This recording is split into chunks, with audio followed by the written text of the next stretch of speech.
En el campo de batalla, existe una máxima militar que establece que la mejor lucha es una injusta. Aquellos en el campo de batalla harán todo lo posible para obtener una ventaja sobre sus adversarios, a veces recurriendo a lo que solo puede considerarse trucos sucios para inclinar las probabilidades a su favor.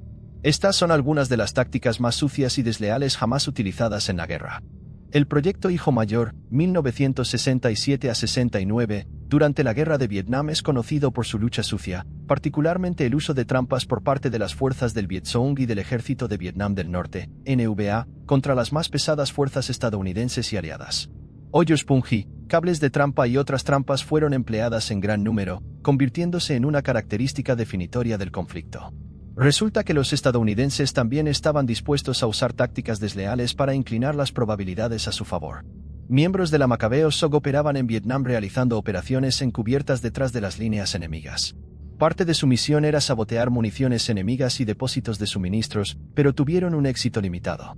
Reflexionando sobre esta situación en 1967, el coronel Yon Singleu ideó una solución poco convencional. El exoperativo de la OSS sugirió que en lugar de destruir o capturar la munición encontrada, saboteasen los suministros. Se inspiró supuestamente en un plan similar llevado a cabo por los británicos durante la revuelta de Waziristán en la década de 1930. Designado como Proyecto Hijo Mayor, el plan implicaba la plantación de municiones saboteadas en los depósitos de almacenamiento del VC y el NVA. La mayoría de las municiones serían de calibre 7.62 mm para usar en los AK-47, que eran utilizados por los guerrilleros. Su carga de pólvora sería reemplazada por un explosivo mucho más potente que aumentaría la presión de la cámara de 45.000 a más de 250.000, demasiado alta para que un AK la maneje, causando un fallo catastrófico. Esto también se hizo con municiones de 12.7 mm para ametralladoras pesadas, así como con proyectiles de mortero. Se fabricaron alrededor de 12.000 de estas municiones, así como aproximadamente 2.000 proyectiles de mortero saboteados. En sus misiones de infiltración, los operativos dejaban las municiones contaminadas, a veces en depósitos de municiones y a veces en los cuerpos de guerrilleros, con la esperanza de que fueran recuperadas. Tenían que asegurarse de plantar las municiones con moderación, con no más de una por cargador, ya que más de eso podría aumentar el riesgo de que la munición defectuosa fuera descubierta, invalidando la operación. Al mismo tiempo, se propagaron rumores sobre defectos en las armas y municiones chinas. Documentos que se hicieron para parecer informes oficiales mencionaban fallos de armas debido a procesos de fabricación deficientes, y la radio de las Fuerzas Armadas, monitoreada por las fuerzas norvietnamitas, emitía boletines instando a los estadounidenses a no usar armas capturadas, ya que su mala calidad podría provocar fallos catastróficos, lo que solo aumentaba la confusión. El objetivo del proyecto no era necesariamente matar o herir, sino socavar la relación entre los vietnamitas y sus aliados chinos y del bloque oriental. Los informes falsos y las emisiones de radio enfatizaban la pobre metalurgia de las armas comunistas. En 1969, la operación cayó en manos de la prensa, que filtró la historia socavando la efectividad del proyecto. Se renombró como Proyecto Italian Green y luego Proyecto Bimpoy, pero eventualmente fue abandonado. Se desconoce cuántas municiones terminaron en manos del VC y el NVA, o qué tipo de daño causaron, aunque hubo informes de que la confianza de las fuerzas vietnamitas fue socavada y la relación entre ellos y sus proveedores chinos se tensó. Décadas después, han surgido rumores de que las fuerzas progubernamentales en Siria utilizaron la misma táctica contra los rebeldes, plantando las municiones defectuosas en mercados de armas ilegales. Esto puede haber sido inspirado por las fuerzas estadounidenses repitiendo el Proyecto Hijo Mayor en Afganistán contra los talibanes y sus partidarios. La invasión británica de Tíbet en 1903, a principios del siglo XX, Gran Bretaña estaba comprometida en lo que se conocía como el Gran Juego con Rusia, cada lado luchando por la supremacía en Asia Central. Gran Bretaña estaba firmemente controlada por la India y buscaba expandir su influencia. El virrey de la India, George Nathaniel Kersen, buscaba fomentar una relación más estrecha con la vecina nación de Tíbet, que era un protectorado chino en ese momento, para proporcionar una zona de amortiguamiento contra el avance extranjero en la colonia más importante de Gran Bretaña. Sin embargo, en lugar de encontrar una bienvenida en la pobre nación al este, Kersen escuchó rumores de que Tíbet estaba trabajando con el gobierno ruso. Estos rumores solo confirmaron el mayor temor de Kersen, que la India era vulnerable a una invasión rusa a través de Tíbet. Aunque los asesores militares decían que llevar un ejército considerable a través del Himalaya era casi imposible, todavía existía el temor de que, si el Dalai Lama, el líder de Tíbet, forjaba una alianza con Rusia, el control de Gran Bretaña sobre la India podría verse amenazado. Aunque técnicamente un protectorado chino, este control era muy débil y, para todos los propósitos prácticos, Tíbet se trataba como un país independiente. En 1903, se formó una fuerza militar bajo el mando del general Francis Young Husband, que consistía en alrededor de 3.000 hombres, incluidos soldados británicos, tropas indias, así como un destacamento considerable de Gurkhes y Sikhs bajo el mando británico. También había 2 ametralladoras Maxim y 4 piezas de artillería en esta fuerza, todas ellas de última generación para la época. Todo lo que se necesitaba era una excusa para invadir. Esta excusa llegó cuando circularon rumores de que tropas tibetanas cruzaban la frontera hacia Nepal, que era una nación neutral pero un protectorado de facto británico. En realidad, esta incursión probablemente fue realizada por un grupo de pastores que se habían perdido, pero fue suficiente para justificar una respuesta. Con esta excusa endeble, Young Husband invadió Tíbet con el apoyo de Kersen en diciembre de 1903. La expedición partió antes de pasar el invierno en las montañas cerca de bases de suministro establecidas. En marzo de 1904, reanudaron su avance y se encontraron con su primer gran obstáculo el 31 de marzo. Los tibetanos habían bloqueado el paso de montaña cerca del pueblo de Guru y se negaron a permitir que la fuerza británica pasara. La fuerza tibetana de 3.000 hombres estaba armada con armas primitivas, incluyendo espadas, garrotes y mosquetes de chispa, armas más adecuadas para los campos de batalla del siglo XVII. Los eventos no están claros en cuanto a lo que sucedió exactamente, pero algunos relatos afirman que el liderazgo británico convenció a los tibetanos de apagar las mechas encendidas, que eran vitales para el funcionamiento de las piezas de artillería, mientras que los británicos también descargaban sus rifles y ametralladoras como gesto de buena voluntad durante las negociaciones. Cuando esto sucedió, Young Husband ordenó a sus hombres abrir fuego y pudieron hacerlo rápidamente, ya que poseían rifles de cerrojo modernos, mientras que los mosquetes de chispa tibetanos quedaron inoperables. Existe cierta controversia sobre si los tibetanos fueron desarmados de esta manera, pero de cualquier manera, el enfrentamiento resultante fue poco más que una masacre, lo que más tarde se conocería como la masacre de Tumiksenko.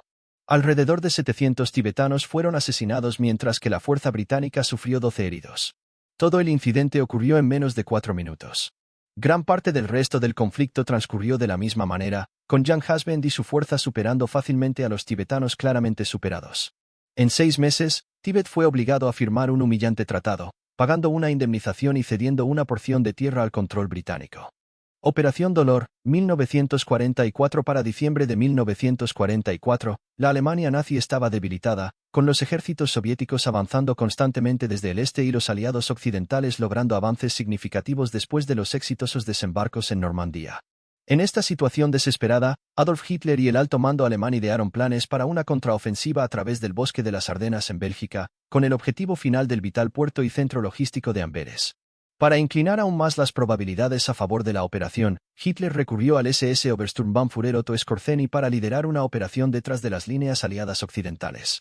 Skorzeny no era ajeno a este tipo de misiones, habiendo liderado una audaz incursión para rescatar al dictador italiano Benito Mussolini de la captividad. Skorzeny recibió sus órdenes directamente de Hitler en octubre de 1944 y se formularon planes para la Operación Dolor. Uno de los objetivos de Skorzeny y sus hombres era tomar al menos un puente importante sobre el río Mosa, pero el objetivo principal era sembrar la confusión entre las fuerzas estadounidenses en las semanas previas a la ofensiva de las Ardenas. Skorzeny reclutó a un gran número de soldados alemanes de habla inglesa, quienes serían organizados en la 150ª Brigada Panzer. Aunque recibió alrededor de 2.500 de estos hombres, solo unos 400 podían hablar inglés de manera pasable y solo una docena podía hablarlo con fluidez. Estos hombres fueron enviados a un programa de entrenamiento de 6 semanas donde aprendieron tantos americanismos como fuera posible. Vieron noticieros americanos y practicaron hablar con acento estadounidense, y se les enseñó el argot estadounidense.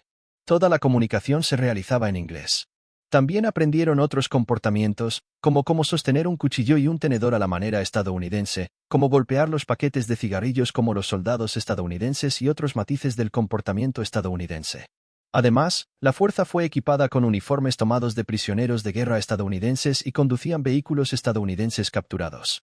Su principal objetivo sería mezclarse detrás de las líneas enemigas y sembrar la mayor confusión posible antes de la ofensiva. Con suerte, los alemanes se verían obligados a usar sus propios vehículos disfrazados como estadounidenses. A pesar de estas limitaciones, la Operación Dolor comenzó, y la ofensiva más amplia en las Ardenas tomó por sorpresa a los aliados. Las fuerzas alemanas penetraron profundamente en las líneas enemigas, lo que permitió que algunos de los comandos se infiltraran en las posiciones estadounidenses. Una vez allí, cometieron actos de sabotaje, entregaron órdenes falsas y cambiaron los letreros de las carreteras, lo que resultó en que al menos un regimiento se perdiera. Añadiendo a la confusión estaba el rumor de que estos comandos realizaban cuestionarios que solo los estadounidenses podrían conocer, como las capitales de los estados, celebridades y otros hechos de la cultura pop.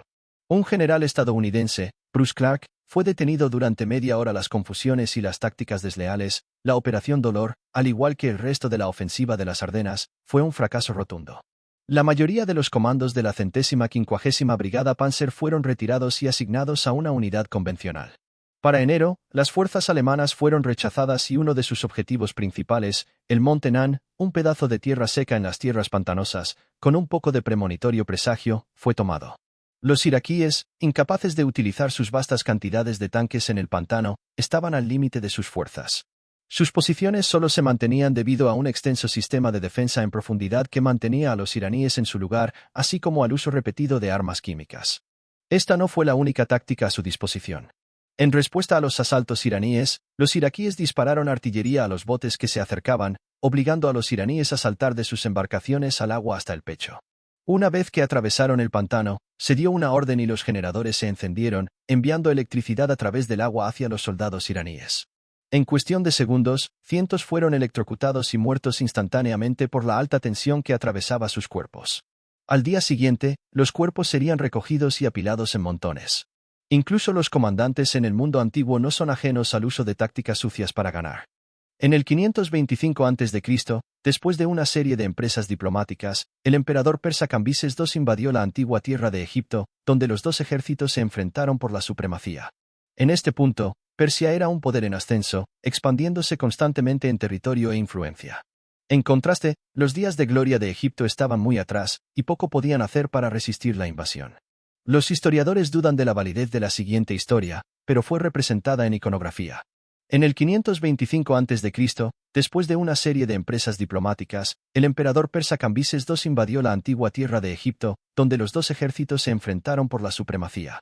En este punto, Persia era un poder en ascenso, expandiéndose constantemente en territorio e influencia. En contraste, los días de gloria de Egipto estaban muy atrás, y poco podían hacer para resistir la invasión. Los historiadores dudan de la validez de la siguiente historia, pero fue representada en iconografía. Bastet, la diosa egipcia de la fertilidad, el parto, el hogar y la protección de la familia, era popular entre hombres y mujeres. Los gatos, animales sagrados, eran tratados como parte de la familia, y su muerte llevaba al luto en el hogar. Incluso se momificaban en caso de incendio en la casa, se hacían todos los esfuerzos para salvar a los animales, incluso si eso significaba permitir que el fuego se propagara sin control. Era conocido que tan importantes eran estos animales para la cultura egipcia y hasta qué extremos llegarían para evitar la blasfemia contra sus dioses. Así que, cuando los ejércitos persas y egipcios se encontraron en la batalla de Pelusa, Cambises ordenó a sus hombres que soltaran grandes cantidades de gatos frente a su ejército avanzado. También condujeron perros, ovejas, ibis y otros animales que los egipcios consideraban sagrados. Como medida final, Cambises también ordenó a sus hombres que pintaran imágenes de gatos en sus escudos y estandartes. La visión de sus animales sagrados y los símbolos de su diosa pintados en los escudos de los persas causaron confusión y horror entre las filas egipcias. Al ver que su deidad estaba del lado del enemigo, los egipcios quedaron desmoralizados y lucharon con menos ferocidad. Esta táctica psicológica, aunque despiadada, fue un golpe a la moral egipcia y contribuyó a la victoria persa. Ya sea en antiguos campos de batalla o en conflictos modernos, los soldados están dispuestos a hacer lo que sea necesario para obtener una ventaja sobre sus oponentes. Aunque estas tácticas pueden parecer deshonrosas, a menudo la pragmática supera a la moralidad, y los soldados harán lo que sea necesario para alcanzar la victoria. Gracias por acompañarnos en este recorrido por algunas de las tácticas más despiadadas utilizadas en la guerra.